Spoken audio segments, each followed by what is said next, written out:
தமிழ்நாட்டினுடைய 3 முறை முதலமைச்சராக ஓ பன்னீர்செல்வம், அவருடைய மகன் எம்பி ரவீந்திரநாத், அதே போன்று அவருடைய ஆதரவு எம்எல்ஏ ஐயப்பன் உள்ளிட்ட முக்கிய நிர்வாகிகள் அனைவரும் திமுக இணைந்திருப்பது என்பது அரசியல் வரலாற்று இதுவரை இல்லாத மிக முக்கிய ஒரு திருப்பு முனையாக தான் பார்க்கப்படுகின்றது.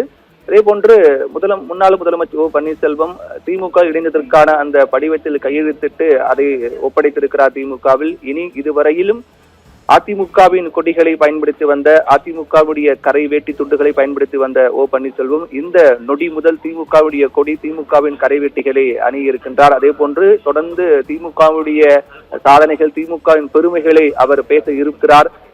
இந்த நாள் முன்னதாக வரை அவர் தொடர்ந்து அதிமுகவை பற்றி பேசி வந்த ஓ பன்னீர்செல்வம் இந்த நாள் முதல் அவர் திமுகவை பற்றி பேச இருக்கிறார் என்பது நிச்சயமாக அரசியல் வரலாற்றில் ஒரு மிகப்பெரிய மாற்றமாக தான் பார்க்கப்படுது. யாரும் கணிக்காத ஒன்று, யாரும் எதிர்பாராத ஒன்று.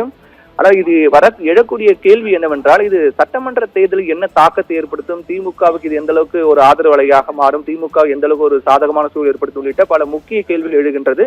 3 முறை தமிழக முதலமைச்சராக இருந்த, அதிமுக ஒருங்கிணைப்பாளராக இருந்தவர், அதே போன்று அதிமுகவின் பொருளாளராக இருந்தவர், ஜெயலலிதாவுக்கு பிறகு மிக முக்கியமான தலைவராக பார்க்கப்படும் 2001, 2014, 2016 என 3 முறை தமிழக முதலமைச்சர் பொறுப்பை வகித்து வந்த ஓ பன்னீர்செல்வம், முன்னாள் முதலமைச்சர் ஓ பன்னீர்செல்வம் இந்நாள் முதலமைச்சர் மு.க. ஸ்டாலினை சந்தித்து இணைந்திருக்கிறார்.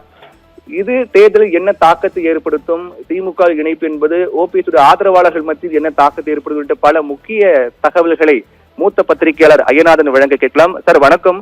அரசியல் வரலாற்றுல இந்த மாதிரி ஒரு நிகழ்வு இதற்கு முன் நடைபெற்றதா என்பது கேள்விக்குறியாக தான் இருக்கின்றது. யாரும் எதிர்பாராத ஒன்று. முன்னாள் முதலமைச்சர் 3 முறை தமிழக முதலமைச்சராக இருந்தவர் இன்று திமுக இணைந்திருக்கிறார். இந்த இணைப்பு எந்த அளவுக்கு இது தாக்கத்தை ஏற்படுத்தும், யாருக்கு சாதகமாக பாதகமாக அமைய வாய்ப்பு இருக்கிறது? நிச்சயமாக இதுவரை வரலாற்றில் இப்படி நடந்ததில்லை என்று சொல்லியிருக்கின்றீர்கள். ஆமா, அதுவும் இந்த அளவுக்கு 3 முறை முதலமைச்சராக அண்ணா திராவிட முன்னேற்ற கழகத்தின் சார்பாக உச்சபட்ச ஒரு பொறுப்பில் இருந்த ஒருவர் வந்துட்டு இன்னைக்கு திமுகவில் இணைகிறாரு அப்படின்னா அது ரொம்ப பெரிய ஒரு ஆச்சரியம் தான். அதுக்கு காரணம் என்னன்றதை பார்க்கணும். பின்னணி என்ன அப்படின்னீங்கன்னா, அதிமுகவை ஒருங்கிணைஞ்சு கொண்டு போகணும் அப்படின்னு சொல்லி இவர் மேற்கொண்ட முயற்சி, அதே நேரத்துல இப்படி முயற்சியை மேற்கொண்டு இருந்த ஒரு ஓ பன்னீர்செல்வத்தை வந்துட்டு முற்றிலும் ஒதுக்கி அவர் வந்துட்டு அரசியல் ஒரு செல்லா காசாக்க முயற்சி பண்ண பாஜக. ஸோ இபிஎஸும் பாஜகவும் சேர்ந்துதான் இன்னைக்கு வந்துட்டு ஓபிஎஸ் வந்துட்டு திமுகவை தள்ளிட்டாங்கன்னு கூட சொல்லலாம். அதுதான் மெயினான காரணம். ஆனா இது வந்துட்டு பாத்தீங்கன்னா திமுகவுக்கு பெரிய அட்வான்டேஜ், அவருக்கும் வந்துட்டு ஒரு பெரிய ஒரு சாதகத்தன்மையும் எல்லாம் இருக்கும். ஏன்னா தென் மாவட்டங்கள்ல வந்துட்டு ஒரு செல்வாக்கு மிக்க ஒரு தலைவராக தான் இருக்கிறார் ஓபிஎஸ். அதுதான் மக்களவை தேர்தலில் கூட அவர் நிரூபிச்சாரு. அப்படிப்பட்ட சூழல்ல அவரு திரு ஐயப்பன், முஸ்லிம்பட்டி எம்எல்ஏ ஐயப்பன், அப்புறம் ரவீந்திரநாத், இப்ப இவங்கெல்லாம் பாத்தீங்கன்னா திமுக சார்பா போட்டுட்டு மறுபடியும் ஜெயிக்கத்தான் போறாங்க. அப்ப அது வந்துட்டு அண்ணா திமுகவுக்கு தானே பலம். ரெண்டாவது அவங்களுக்கும் வந்துட்டு ஒரு அங்கீகாரம் கிடைக்குது. இப்ப உதாரணத்துக்கு ஓபிஎஸ் வந்துட்டு ஒரு சிட்டிங் எம்பியா இருந்த, ஓபிஎஸ் மகன் ரவீந்திரநாத் வந்துட்டு ஒரு சிட்டிங் எம்பியா இருந்தவர். அப்படிப்பட்டவருக்கு வந்துட்டு ஒரு சீட்டு கூட கொடுக்காத அவமதிச்சதுல பாஜக. ஸோ இந்த ஓபிஎஸ் இந்த மூவே பாத்தீங்கன்னா முழுக்க பாஜகவுக்கு ஒரு பெரிய பேரிடி, இபிஎஸ்க்கு ஒரு அடி. தென் மாவட்டங்கள்ல மேலும் அண்ணா திராவிட முன்னேற்ற கழகம் வந்துட்டு வீக்கன் ஆகிறதுக்கு இது காரணமாகும். அதான் ரொம்ப முக்கியம். ஏன்னா அந்த பகுதி மக்களிடையே ஒரு மதிப்பு உடையவர் தான் வந்துட்டு ஓபிஎஸ். அவர் எந்த அளவுக்கு உங்களுக்கு பின்னாடி தள்ளி அவரை வந்துட்டு தனிமைப்படுத்தி ஒண்ணுமில்லாத செய்யக்கூடிய முயற்சியை வந்துட்டு இன்னைக்கு இந்த மூவ் வந்துட்டு முறியடிச்சிருக்குது. அதான் நீங்க பார்க்கணும். இப்போ தென் மாவட்டங்கள்ல ஓபிஎஸ்க்கு கணிசமான ஆதரவு இருக்கு அப்படின்னு சொல்றீங்க. இப்போ என்ன கேள்வி எழுது அப்படின்னா, ஒரு முக்கிய நிர்வாகி, ஒரு தலைவரோ மாற்று கட்சி இணைகிறாங்க அப்படின்னா அந்த கட்சிக்கு அது பலமாக இருக்கணும். ஆனா எதை எதிர்த்து அவர்கள் இயக்கம் தொடங்கினார்களோ அந்த கட்சியில அவர் இணைவது, எதை எதிர்த்து தொண்டர்கள் எல்லாம் தொடர்ந்து பேசி வந்தார்களோ அதற்கு மாறாக அதற்கு ஓபிஎஸ் இணைந்தவுடன் அதை தொண்டர்கள் ஏற்றுக்கொள்வார்களா? தென் மாவட்டங்கள் செல்வாக்கு இருக்கக்கூடிய தொண்டர்கள் இதை ஏற்றுக்கொள்வார்களா? தொடர்ந்து அவர்கள் திமுக எதிர்ப்பு மட்டும் பிரதானமாக கொண்டவர்கள், ஓபிஎஸ் நிலைப்பாடு தொண்டர்கள் ஏற்றுப்பாங்களா? அரசியல் எதிர்நிலை தான் திமுக அதிமுக அப்படின்றது, கொள்கை எதிர்நிலை கிடையாது. அப்படி சொல்லவும் முடியாது. எல்லாம் பெரியார் அண்ணா வழிதான். அப்போ கொள்கை எதிர்நிலைகள் எதுவும் கிடையாது, அரசியல் எதிர்நிலையில இருந்தாங்க. அப்போ வலிமையான தலைமை அதிமுகவுக்கு இருந்துச்சு, திமுகவுக்கு இருந்துச்சு. இன்னைக்கு அதிமுகவுடைய ஒரு வலிமையான தலைமை இல்லை.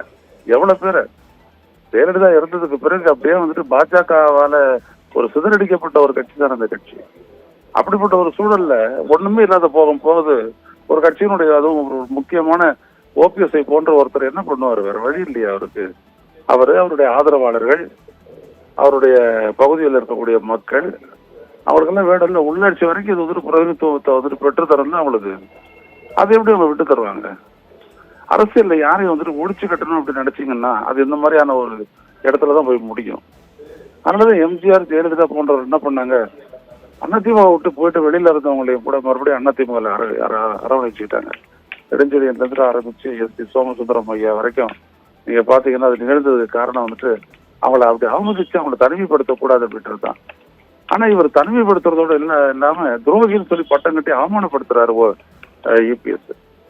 அதை எப்படி ஏற்றுக்கொள்ள முடியும்? அதே நேரத்துல பாஜக பாத்தீங்கன்னா பயன்படுத்திட்டு தூக்கி கருவேப்பிலையை சொண்டி எறிகிற மாதிரி தூக்கி எறிஞ்சாங்க அப்படின்னோம்னா அப்ப இவங்களுக்கு மட்டும் அரசியல் தெரியாதா என்ன? எனவேதான் இப்படிப்பட்ட நிகழ்வுகள் எல்லாம் நடக்குது. இல்லாட்டி இது வரைக்கும் அதிமுக சேர்ந்திருக்கக்கூடிய யாராவது மனோஜ் பாண்டியன் ஆகட்டும், வைத்தியலிங்கம் ஆகட்டும், சுபரத்தினம் ஆகட்டும், இப்ப ஐயப்பன் ஆகட்டும், இவங்கெல்லாம் சாதாரணமான கட்சிக்காரங்களா இவங்கெல்லாம்? எனவே அதான் அந்த இடத்துல தான் பார்க்கணும் இவங்களை இந்த அளவுக்கு.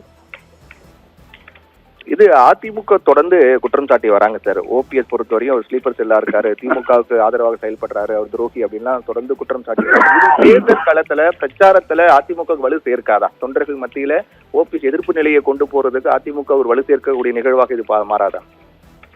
யூபிஎஸ் எது சொன்னாலும் அது உண்மையா ஏற்றுக்கூடிய அளவுக்கு வந்துட்டு அதிமுக தொண்டர்கள் பலவீனமானவர்கள் அல்ல, விவகாரம் தெரியாதவங்க அல்ல.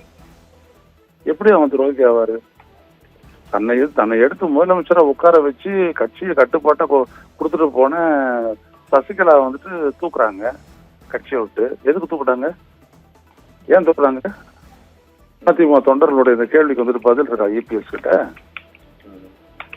கேக்குறேன். அதுக்கப்புறம் இவர் ஒரு ஒருங்கிணைப்பாளரா இருந்த இவரை எப்படி தூக்குனாரு? அவரு யார் சொல்லி தூக்குனாரு? எதுக்காக தூக்குனாரு? அப்ப தன்னை முன்னிலைப்படுத்திக்கவும் நிலைப்படுத்திக் கொள்ளவுமாக அவர் செஞ்ச அரசியல் சித்து வேலை தான் இதெல்லாம். அவருக்கு தேவையான நாட்களை எல்லாம் பொதுக்குழுல போட்டுக்கிட்டு பொதுக்குழுவை வந்துட்டு ஒரு பெரிய சக்தி வாய்ந்த ஒரு அமைப்பா மாத்தி இதெல்லாம் ஏற்றுக்கொள்ளத்தக்க ஒரு நடவடிக்கை எல்லாம் கிடையாது. எனவே அதிமுக தொண்டர்களுக்கு வந்துட்டு நல்லா தெரியும் யூபிஎஸ் தான் யாரு, பிஜேபி தான் யாரு, இவங்கெல்லாம் செஞ்சதில்லான்ட்டு. அன்னைக்கு கூட சசிகலா கமுதியில பேசும்போது யாரை தாக்குறாங்க? யூபிஎஸ் தானே. சிறையில இருந்துட்டு நான் இங்க வந்துடலாம் தமிழ்நாட்டுக்கு நினைச்சேன், நல்ல வேளை நான் வரல, என்னை இறைவன் காப்பாத்துட்டேன், இல்லாட்டி உங்க முன்னாடி இருந்து நான் பேசக்கூடிய வாய்ப்பு நீங்க கிடைச்சிருக்குமான்ற கூட சொல்ல முடியாது அப்படின்னு சொன்னாங்களே. அப்ப அது எவ்வளவு பெரிய த்ரெட்? அது துரோகம் இல்லையா? அது கேக்குறேன், அது துரோகம் இல்லையா அது யூபிஎஸ் சொன்னதெல்லாம்? எனவே மக்கள் எல்லாம் யாரும் ஏமாத்த முடியாதுங்க. மக்களுக்கு சிந்திக்க தெரியும். அதிமுக தொண்டர்களுக்கெல்லாம் என்ன 72 எம்ஜிஆரோட இருந்தவங்க, அவங்களுக்கெல்லாம் தெரியும். ஸோ நான் சொன்ன ஒரு முக்கியமான ஒரு விடயத்தை கவனத்துல சொல்லுங்க. இது அரசியல் எதிர்நிலையில இருந்தவங்க தான் இன்னைக்கு மாறுறாங்களே ஒழிய கொள்கை எதிர்நிலையில இருந்து வரல. அதுதான் நீங்க கவனிக்கணும். ஸோ அந்த அடிப்படையில இது திமுகவுக்கும் ஒரு அட்வான்டேஜ், ஓபிஎஸ்க்கும் ஒரு ஃபேஸ் சேவிங். அதான் ரொம்ப முக்கியம். ஓகே சார், நன்றி. இணைப்பில் வந்து உங்களுக்கு கருத்துக்களை பதிவு பண்ணதுக்கு நன்றி திரு ஐயநாதன்.